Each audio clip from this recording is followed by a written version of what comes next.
ડેસર સાવલીના માર્ગ ઉપર વરનોલી સ્ટેન્ડ નજીક આવેલા વિશ્વ પેટ્રોલ પંપ ઉપર મેનેજર તરીકે ફરજ બજાવતા વિરલ ગિરવંતસિંહ ચૌહાણે કુલદીપસિંહ રાહુલજી સામે ફરિયાદ નોંધાવી છે।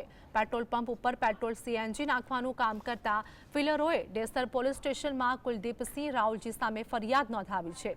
કુલદીપસિંહ રાહુલજી તેમના એકાઉન્ટન્ટને લઈને પેટ્રોલ પંપ ઉપર આવ્યા હતા અને રૂપિયાને લઈને મગજમારી કરી હતી। હિસાબના ચોપડા લઈ રાત્રે 11 વાગે બોલાવ્યા હતા અને જણાવ્યું હતું કે હિસાબમાં ગોટાળા થયેલા છે। તમામ ફિલરો કાલે સવારે આવી જજો। બીજા દિવસે સવારે 10 વાગે પેટ્રોલ પંપની પાછળ આવેલી તેમની ઓફિસે તમામ કર્મચારીઓ ભેગા થયા હતા। ત્યારે કુલદીપસિંહ રાહુલજી અને સંજયસિંહ રાહુલજી ઉશ્કેરાઈને અણછાંચતી અપશબ્દોનો કહ્યા હતા। તેમણે વિરલને કહ્યું કે તમે મારા પેટ્રોલ પંપમાંથી ગોટાળા કરીને રૂપિયા 60 લાખ લઈ ગયા છો। આટલી મોટી રકમની વાત કરતા સામાન્ય નોકરી કરતા કર્મચારીઓ દઘાઈ ગયા હતા અને તેઓના પગ નીચેથી જમીન ખસી જાય તેટલી હદે ટેન્શનમાં આવી ગયા હતા।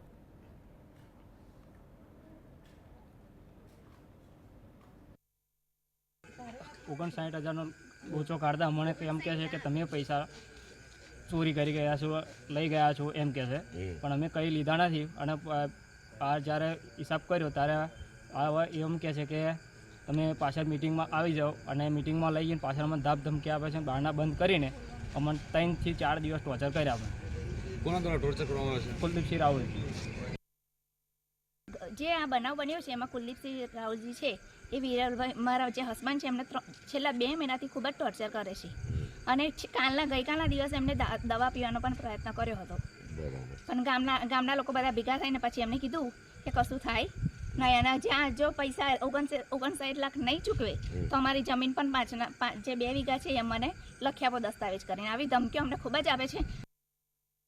ખોટા આક્ષેપો મૂક્યા છે કે તમે 60 લાખનું ઉચાપત કરી છે, જે આ પૈસાની રકમ અમને ટૂંકી મુદતના ગાળામાં અમને સમય આપ્યો છે કે આ ટૂંકી મુદતના ગાળાના સમયમાં તમે જો મને પૈસા નહીં આપો, બરાબર છે, તો અમે તમને જાનથી મારી નાખીશું એવી ધમકી આપે છે અને વારંવાર અવારનવાર અમને ફોન કરીને